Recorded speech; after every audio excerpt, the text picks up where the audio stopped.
গছৰ আঁৰত কুলিটি লুকাই সুন্দৰকৈ কু কু কৰি মাতি আছে আৰু মই খেতি ফুৰিছোঁ এটি ভিডিঅ' ৰখাৰ কাৰণে। কি যে সুন্দৰ সময় আৰু কি সুন্দৰ পৰিৱেশ, কি ধুনীয়া মাত।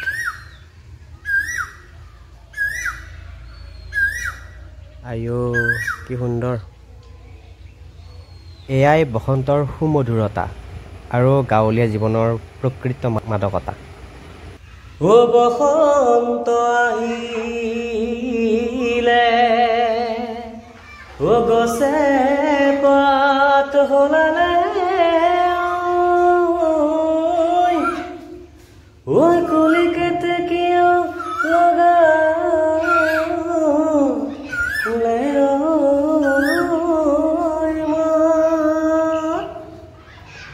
ও কুলিৰ মাতে শুনি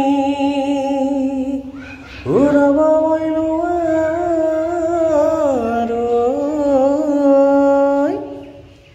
ও বিহু বিহু লাগিছে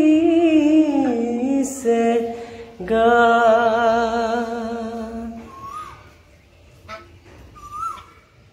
এই সুন্দৰ সময়ৰ সাক্ষী হৈ ডক্টৰ ভূপেন হাজৰিকাই সেইবাবেই লিখিছিল আৰু গাইছিল চাগে, বহাগ এটি মাথো ঋতু নহয়, নহয় বহাগ এটি মাহ, অসমীয়া জাতিৰ ই আয়ুস ৰেখা, গণজীৱনৰ ই সাহ। সঁচাকৈ দেই, যদি আপুনিও এই সুন্দৰ সময়খন অনুভৱ কৰিব পাৰিছে তেনেহ'লে দেৰি কিয় কৰি আছে? লাইক, কমেণ্ট আৰু শ্বেয়াৰ কৰি দিয়ক।